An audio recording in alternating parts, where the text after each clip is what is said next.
Salam, hörmətli yoldaşlar. Hər birinizi xoş gördük. Bildiyiniz kimi, qiymətləndirmə çərçivəsinə yeni salınmış mövzuları sizlərə bir-bir təqdim edirəm. YouTube-da mövzuların izahları var. Əgər izləməyənlər varsa, onlar da izləyə bilərlər. Və düşündüm ki, əgər izləmisinizsə, elə testlərdən də sizlərə hazırlayım, təqdim eləyim. Testlər də bildiyiniz kimi bir öyrənmə vasitəsidir. Bu halda siz öyrənib öyrənmədiyinizi və ya nə dərəcədə mənimsədiyinizi öyrənmiş olarsınız. Testləri cavabları ilə birlikdə sizə təqdim eləyəcəm. Təkrar qeyd edirəm. Yəni burada testi öyrənmə vasitəsi kimi biz görəcəyik. Tapmağa cəhd eləməkdənsə cavabların niyə elə olduğunu düşünməyiniz və analiz etməyiniz daha məqsədə uyğundur. Vaxtınızı çox almamaq üçün elə testə birbaşa keçid edirəm. Müəllim Google Classroom-da eyni mövzu üzrə fərqli hazırlıq səviyyəli 3 qrupa tapşırıq verir. Lakin tapşırıqların bəziləri sistemdə qarışır və All Students bölməsində görünür. Bu zaman hansı metodik prinsip pozulur? İnteraktiv öyrənmə və şagirdlərin özünü təqdimatı prinsipi, fərdiləşdirilmiş təlim və differensiallaşdırma prinsipi, təlimin nəticə yönümlülük prinsipi, rəqəmsal resursların açıq təhsil məkanından yanaşılması, yüngülləşdirilmiş qiymətləndirmə və analitik ölçmə prinsipi. Əslində çox diqqətli şəkildə baxsanız, cavab çox rahatdır. Yəni, bəsit bir şəkildə 3 qrupa fərqli səviyyələrdə suallar hazırlayıb. Onlar da qarışdı. Hani fərqli səviyyələrdə hazırlayıb axı. Zəifə özünə məxsus, güclüyə özünə məxsus. İndi qarışdı. Zəifə güclü getdi, güclüyə zəif getdi. Onda nə oldu? Diferensiallıq pozulur da. Yəni siz bilirsiniz axı, suallar taksonomiyanın mərhələlərinə uyğun şəkildə hazırlanır. Aşağı səviyyəli şagirdlər var. Zəif şagirdlərə işte aşağı səviyyədən suallar verilməlidir öz səviyyəsinə uyğun. İşte əlaçı şagirdlərə, güclü şagirdlərə yuxarı səviyyə tapşırıqlar verilməlidir. Burada bərabər imkanları pozur. Yəni fərqləşdirilmiş təlim və differensiallaşdırma prinsipi. Yəni bizi situasiya içərisinə girmək lazımdır. Belə bir çətinlik yoxdur əslində. Davam edirəm. Müəllim Kahoot vasitəsilə dərsin əvvəlində motivasiya yaradır. Lakin quiz-də ev tapşırığını təyin edərkən sualların çox eyni formatda, yalnız çox seçimli formadadır. Bu yanaşma hansı texnoloji metodik uyğunsuzluğa səbəb olur? Rəqəmsal platformalar arasında paralel ölçmə etibarsızlığı, oyunlaşdırmanın formativ qiymətləndirmə üst-üstə düşməsi, fərqli təlim mərhələlərində eyni koqnitiv səviyyənin istifadə olunması, funksional savadlılıqda texnoloji adaptasiya arasında ziddiyyət, formal öyrənmə ilə qeyri-formal öyrənmənin qarışdırılması. Gördüyünüz kimi motivasiyanı yaradır, sualların da çoxu eyni formadadır, tək seçimlilik var. Onda burada nədir? Eyni koqnitiv səviyyənin istifadə olunması. Eyni koqnitiv nədir? İdraç səviyyəsinin istifadə olunması, yəni digərlərindən istifadə eləmirik. Adicə Məsələn, test tapşırıqlarında seçimlər biz veririk. Aşağı təfəkkür səviyyəsinə, yuxarı təfəkkür səviyyəsinə aid açıq-qapalı suallar veririk, tutalım ki. Niyə veririk? Uşaqlarda fərqli düşünmələrin formalaşdırılması və yüksək səviyyə, birinci, ikinci, üçüncü, dördüncü səviyyə üzrə tapşırıqlar üzrə şagirdlərin biliklərinin yoxlanılması üçün. Bu baxımdan əlbəttə ki, cavabımız birbaşa C variantı alacaq. Müəllim ChatGPT-dən istifadə edərək dərs konsepti hazırlayır. Google Classroom-a yerləşdirir. Lakin şagirdlərdən bəziləri konspektin eyni struktura malik olduğunu və müəllimin əvvəlki dərslərindəki konspektlərlə çox oxşar olduğunu fərq edir. Burada hansı metodik risk aktualdır? Süni intellektin konstruktivizmə uyğun məzmun istehsal etməməsi, dərsin sırf vizuallaşdırılmasının əsaslanması, formativ qiymətləndirmənin avtomatik həyata keçirilməsi, müəllimin tədris stilinin texnologiya tərəfindən assimilyasiyası, təlim fəaliyyətinin şagird yönümlülüyünün azalması. Məlum məsələdir ki, burada artıq müəllimin tədris stilinin texnologiya tərəfindən assimilyasiyası var. Çünki ChatGPT-dən istifadə eləyir, işte bir yazır, ikisini yazır, artıq belə deyək də davamlı şəkildə ChatGPT-də sırf ona oxşarın davamlı şəkildə verir. Adı üstündə süni intellektdir, yəni bu robot mexanizmdir. Adi heç ChatGPT-ni qoyun kənara, YouTube-da Google-da bir şey axtarırsan, altda ona oxşar xəbərlər gəlir. Niyə? Çünki sistem bu şəkildə qurulur. Cavab təbii ki, D variantıdır. Müəllim Canva for Education ilə vizual poster hazırlamaq tapşırığı verir. Lakin posterlərin bəzilərində mənbə göstərilmədiyi üçün müəllim işləri qiymətləndirə bilmir. Bu situasiyada hansı qiymətləndirmə komponenti pozulur? Çoxsəviyyəli rubrikada ölçülə bilən iş prinsipi, təqdimat bacarığı və yaradıcı düşüncə komponenti, müstəqil fəaliyyətin refleksiv analizi, mənbəyönümlü akademik dürüstlük prinsipi, summativ qiymətləndirmə, etibarlılıq və müqayisəlilik. Yəni gördüyünüz kimi vizual poster hazırlamağı tapşırır. Posterlərin mənbələri göstərir. Yəni posterdə bilirsiniz də orada mənbə mütləq şəkildə qeyd edilməlidir. Qanuni sistemdə olmalıdır. Yəni, burada da məlum məsələdir mənbə yönümlü. Yəni burada adi söz oyunu ilə də tapa bilərik biz bunu. D variantı. Amma söz oyunu ilə deməyimdən asılı olmayaraq biz burada analiz də eləməliyik. İndi mən bu videonu çəkirəm, okey. Amma siz nə etməlisiniz?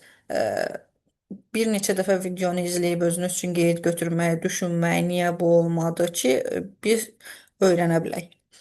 Dərsdə quiz istifadə olunarkən sistem şagirdlərin nəticələrini analitik şəkildə göstərir. Müəllim nəticələrə əsasən dərsdə Google Classroom-da yeni mövzu üçün resurs yerləşdirir. Lakin şagirdlər resursu açmadığını bildirir. Bu problem hansı rəqəmsal metodik uyğunsuzluqdan qaynaqlana bilər? Analitik qiymətləndirmə ilə elektron idarəetmə arasında əlaqənin pozulması. Cavab zaten açıq-aşkar görünür. Amma davam edirəm. Şagirdlərin rəqəmsal identifikasiya bacarıqlarının aşağı olması yox. Bu biri olar, ikisi olar, hamısı və yaxud da niyə olması. Quizzes və Classroom-un paralel işləməməsi işləyir. Ev tapşırığın Kahoot vasitəsilə verilməlidir. Nə əlaqəsi var? Süni intellektin inteqrasiyasını erkən mərhələdə tətbiq et. Dəxlisi yoxdur. Cavab təbii ki, A variantıdır. Müəllim ChatGPT-dən əldə etdiyi mətni sinifə təqdim edir. Lakin mətndə yanlış faktlar aşkar olunur. Müəllim bu səhvləri düzəltmir və dərsi həmin məzmuna əsasən aparır. Bu zaman hansı texnopedaqoji məsuliyyət pozulur? Dərsin motivasiya mərhələsində süni intellektdən istifadə edilməməsi, rəqəmsal alətin informativ öhdəlik çərçivəsində yoxlanılmaması, şagirdlərin özünü təhsil mexanizmləri məhdudlaşdırılması, məzmunun vizuallaşdırılmasının pozulması, rəqəmsal təhlükəsizlik prinsiplərinin pozulması. Baxın, məsələ burada belədir ki, sözün əsl mənasında ChatGPT-dən biz nə dərəcədə düzgün istifadə edirik. İndi bizə məsələn üçün nə lazımdır? Rəqəmsal bacarıqların formalaşdırılmasında biz hər zaman vurğulayırıq ki, şagirdlərə etibarlı mənbələrdən istifadə edilmə öyrədilməlidir. Etibarlı mənbələrdən istifadə etmə cəhətdən rəqəmsal savadlılıq daha çətindir informasiya savadlılığından. Niyə? Çünki məsələn, ən azından Azərbaycanda hal-hazırda çıxan kitablar kimindir, nədir, müəllifi kimdir, biz azdan çoxdan bilirik. Amma məsələn, Google-a girəndə, Yandex-ə girəndə, biz bir şeyi axtarışa verəndə, orada en qədər sayt çıxır.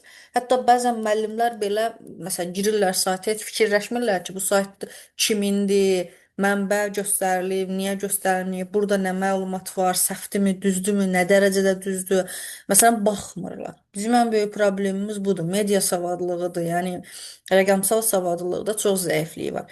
Və biz bu cəhətdən də uşağa da öyrətməliyik ki, yəni, ay uşaq, sən girirsən axtarışa verirsən. Tutalım Nizami Gəncəvin həyatına baxırsan, girirsən bir sayta, saytda yazıb Nizami Gəncəvinin 3 həyat yoldaşı olub. Bəs yaxşı, uşaq da gəlir müəllimə deyir ki, hə müəllim mən araşdırmışam filan saytdan. Filan sayt verir, axı Nizami Gəncəvinin 3 dənə həyat yoldaşı olmayıb və ya bunu sən necə əsaslandıra bilərsən? Nizamişünaslar axtarırlar, deyirlər biri dəqiq var, birinə də ehtimal var filan dastanın filan yerində, nəysə o ədəbiyyatçıların işidir. Üçüncünü bəs sən niyə o qənaətə gəldin, çıxartdın? Mənbə yoxdur. Məsələ bax burada formalaşır. Ona görə də burada neyiniyib informativ öhdəlik çərçivəsində yoxlanılmayıb ki, özü də zaten görmüşdü. Davam edirik. Müəllim Google Classroom-da tapşırıqları göndərərkən şıd funksiyasından istifadə etmədən tapşırıqları müxtəlif vaxtlarda paylaşır və şagirdlərin dərs yükünü nizamsız şəkildə artır. Bu hallar hansı metodik prinsipin pozulmasıdır?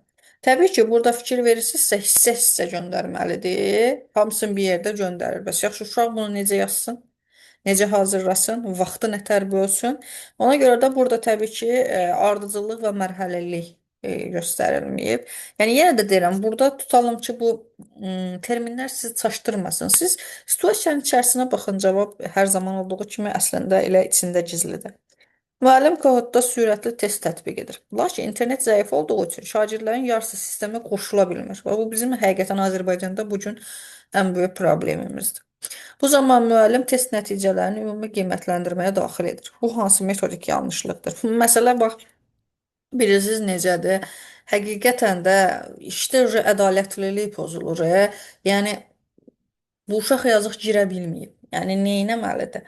Bizim bax ciddi problemlərimizdən biridir bu.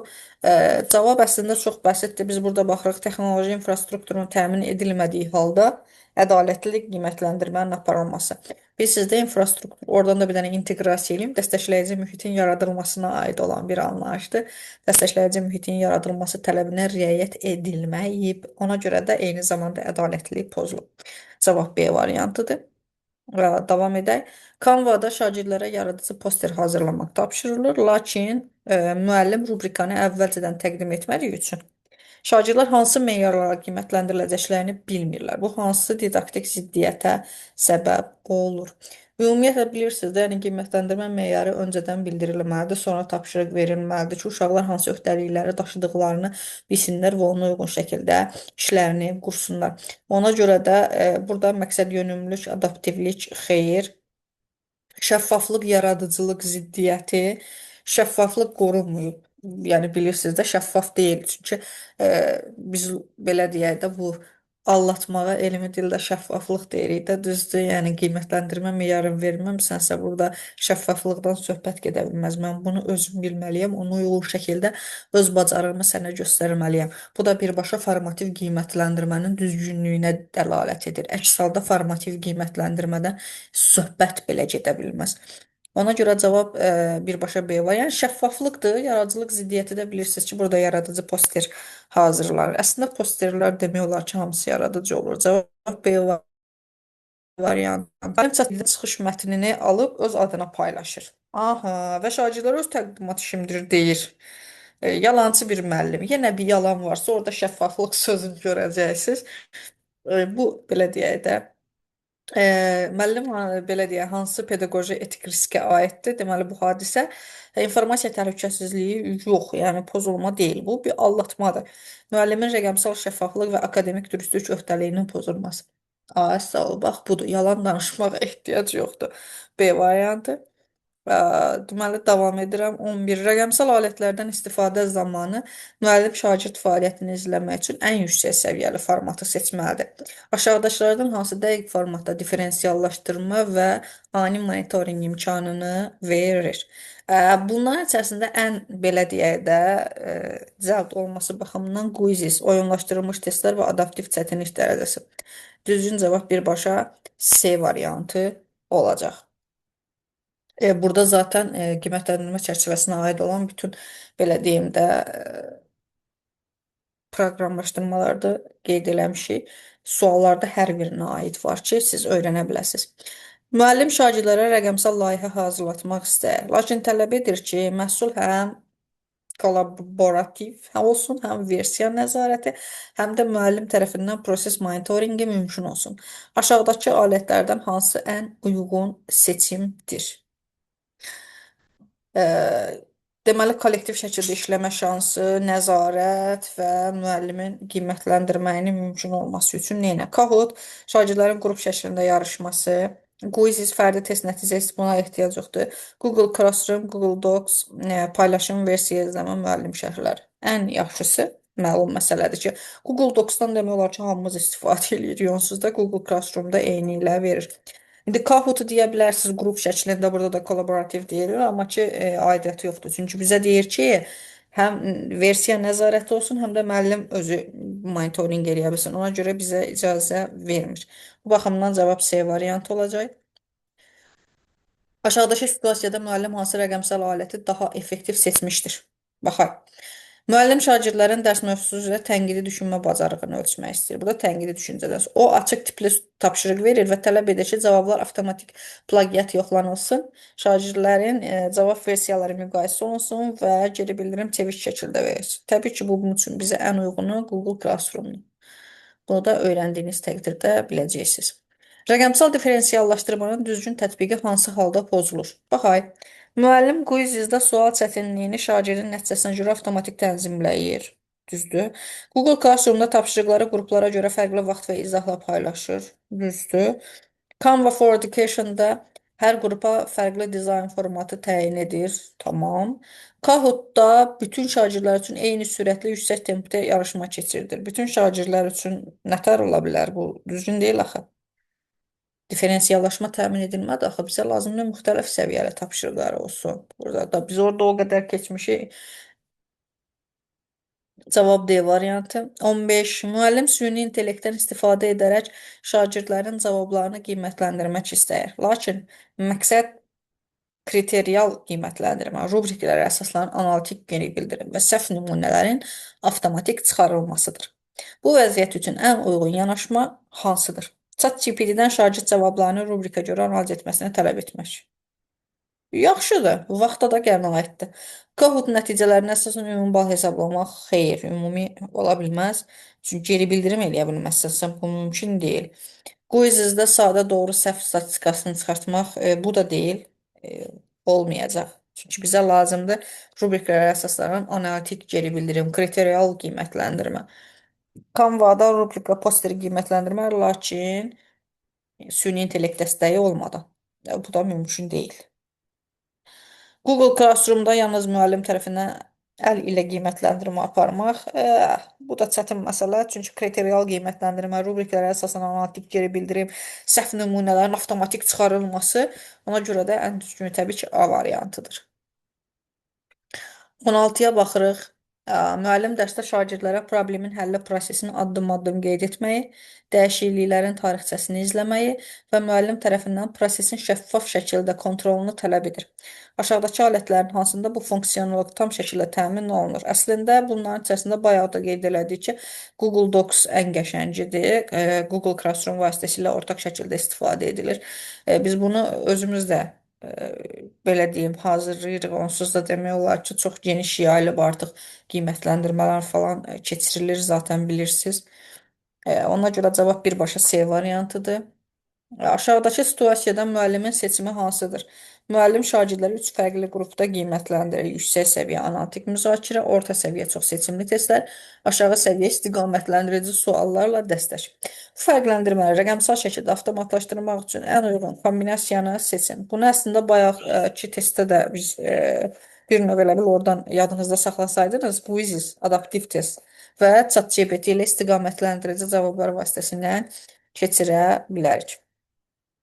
18. Süni intellektdən istifadə zamanı müəllimin rolu ən çox hansı halda zəifləyir və metodik baxımından bu səhv sayılır? ChatGPT-dən rubrik üzrə texniki analiz istəmək olar. Süni intellektdən şagirdin yazısını qiymətləndirmək üçün rəy istəyib son qərarı özü vermək olar. Şagirdin bütün yazısını ChatGPT-yə yazdırıb müəllimə öz işimi təqdim etməsi. Yəni, məlum məsələdir ki, bu ola bilməz. Ki eləyirlər də. Şagird fəaliyyəti real vaxtda monitorinq edilir. Tapşırıq tamamlandıqdan sonra avtomatik olaraq fərdi təhlil çıxarılır və şagirdlərlə dərhal danışıq aparmaq üçün məlumat təmin edilir. Bu olacaq deməli Quizzes və Google Classroom ortaq şəkildə istifadə edilişdə bu mümkün ola bilir. Çünki burada dərhal danışıq aparmaq üçün məlumat avtomatik olaraq fərdi təhlil çıxarılması falan ChatGPT və Classroom-a üzr istəyirəm, Quizzes və Google Classroom-a aiddir. 20. Müəllim dərsdə rəqəmsal alətlərdən istifadə edərkən şagirdlər arasında saxta cavab generasiyasını minimuma endirmək üçün hansı metodik yanaşması daha düzgündür? ChatGPT-dən cavabların mənbə siyahısını tələb etmək yox, yəni bu bizi ödəməyəcək bu cavab. Tapşırığı Google Classroom-da qapalı formatda fərdi vaxtla paylaşmaq. Amma bu olar. Həqiqətən olar. Burada biz həqiqətən də süni intellektdən istifadəni minimuma endirə bilərik. Sonra rəqəmsal platformaların seçilməsində müəllim əsasən hansı didaktik prinsipə əməl etməlidir? Hansı daha populyardır onu seçmək? Xeyr, əlbəttə ki. Alətin vizual cəlb ediliciyə əsas götürülməlidir? Xeyr, təbii ki. Məqsəd, fəaliyyət, qiymətləndirmə ardıcıllığına uyğun alət seçmək. Əlbəttə, əvvəlcə təlim nəticəsinə əsasən biz işimizi necə qiymətləndirəcəyimizi qurmalıyıq. Düzgün cavab C variantıdır. 22. Şagirdlər dərsdə problem əsaslı öyrənmə aparır və müxtəlif məlumatları toplar. Müəllim tələb edir ki, təqdim etdikləri rəqəmsal material həm strukturlaşdırılmış olsun, həm də eyni sənətdə 4 nəfərin eyni vaxtda işləməsi mümkün olsun. İndi yenə də bayaqlarda dedik də bu 4-5 nəfərin bir yerdə işləməsi üçün Google Docs bizə kömək eləyir. Çox üzr istəyirəm. Aşağıdakılardan hansı rəqəmsal qiymətləndirmə mühitinin çatışmazlığı kimi qəbul edilə bilər? Valla bunu heç versiyaları oxumağa ehtiyac yoxdur. Süni intellektdən istifadə. Cavabları tap tap tap tap oradan baxıb köçürtməklə. Bu da cavabımız variantda C variantı. A-lı yazılan süni intellekt deməkdir də. SI də yazılır. Düzdür, amma indi mən Ezanda elə yazmışam. Müəllim şagirdlərdən tələb edir ki, təqdim etdikləri layihədə dizayn keyfiyyəti. Aha, Bauze burada dizayn dedisə, biz hara gedirik? Canva-ya. Məzmunun strukturu və məlumatların mənbə göstərilməsi üçün qiymətləndirmə, əsas qiymətləndirmə meyarıdır. Hər üç meyara uyğun məhsul hazırlamaq üçün ən uyğun versiya. Zaten burada dizayn keyfiyyətindən söhbət gedəndə avtomatik Canva-ya gedirik. Cavabda Canva for Education, dizayn, məzmun və mənbə göstərilməsi. Və 25 sonuncu sualımız. Süni intellekt dəstəkli qiymətləndirmə zamanı müəllim süni intellektdən istifadənin etibarlılığını artırmaq üçün hansı addımı atmalıdır? Ya burada müəllim düzdür, süni intellektdə yaratdığı rəy və təhlili rubriklə müqayisə edib son qərarı özünün verməsi hər zaman düzgündür. Yəni son qərarı süni intellektə buraxmaq düzgün yanaşma deyil. Əslində 50 test hazırlayacaqdım. Sadəcə fikirləşdim ki, daha doğrusu hazırlayır 50 test. Sadəcə fikirləşdim ki, bunun 50-sini sizə təqdim etsəm, bəlkə də sizin üçün dinləmək yorucu olar. Ona görə 25 test sizə təqdim etdim. Ümid edirəm sizlər üçün faydalıdır. Çalışacağım digər mövzularda da bu şəkildə də sizə təqdim edim. Təbii ki, sizdən bir dənə istəyim nədir? Videonu fərqli qrup yoldaşlarınıza, iş yoldaşlarınıza yönləndirin ki, faydalananlar çoxalsın. Dinlədiyiniz və izlədiyiniz üçün sizə dərin təşəkkürümü bildirirəm. Sağ olun, var olun. Gələn görüşlərə dək.